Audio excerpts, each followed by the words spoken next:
In the hushed, incense-scented study Bat's life, a man whose reputation as a chess grandmaster preceded him like a thunderclap gestured to the board between us.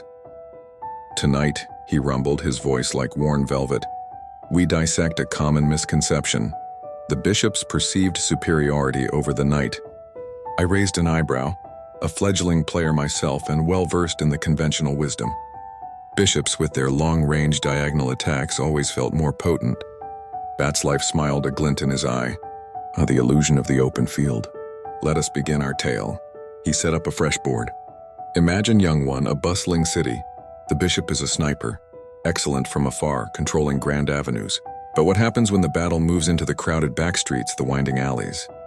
He moved a white bishop to d3 and a black knight to c6. "See? The bishop on d3 sweeps across a wide expanse. Impressive, yes, but now consider its limitations.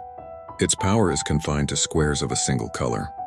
A white bishop will forever be bound to the white squares, a black bishop to the black. Half the board is forever beyond its reach." He then moved the black knight to e7, and then to d5, placing it directly in front of the bishop. Now the knight, a master of surprise and infiltrator. Its movement, the L shape, is unique.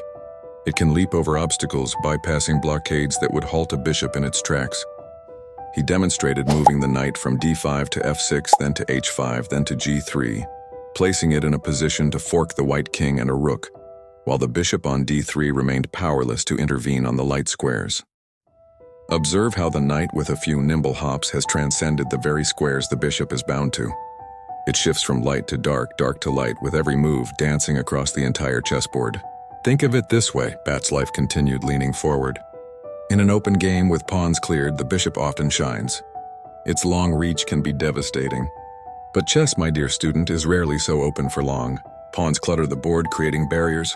When the board becomes closed or semi-closed, the bishop's long-range advantage diminishes drastically. Its diagonals become choked, its power stifled." He set up a new scenario, a cluttered endgame with pawns scattered across the board, and a bishop and a knight each on opposite sides. Here the bishop struggles. It must weave its way through the maze, often needing several moves to reach a distant target.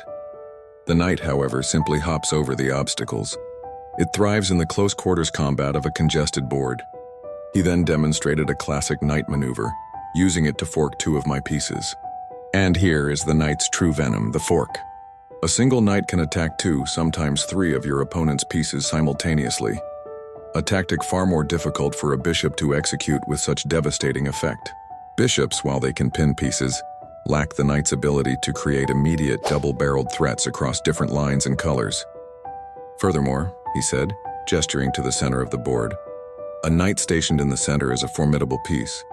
It controls a vast number of squares, ready to spring in any direction.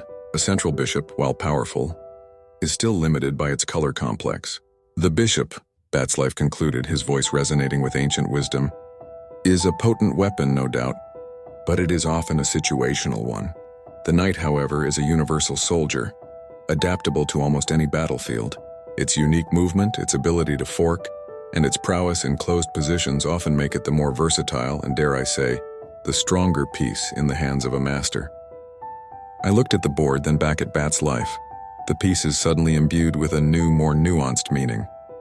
The Grandmaster had not just taught me a lesson in chess, he had shown me a different way to see the world, where perceived limitations could be hidden strengths, and true power often lay in unexpected places. "So," I said, a smile slowly forming, "the knight is not just a jumper but a strategist." Bat's life chuckled, a warm, rich sound. "Precisely, young one, precisely. What aspect of the knight's movement do you find most intriguing now?"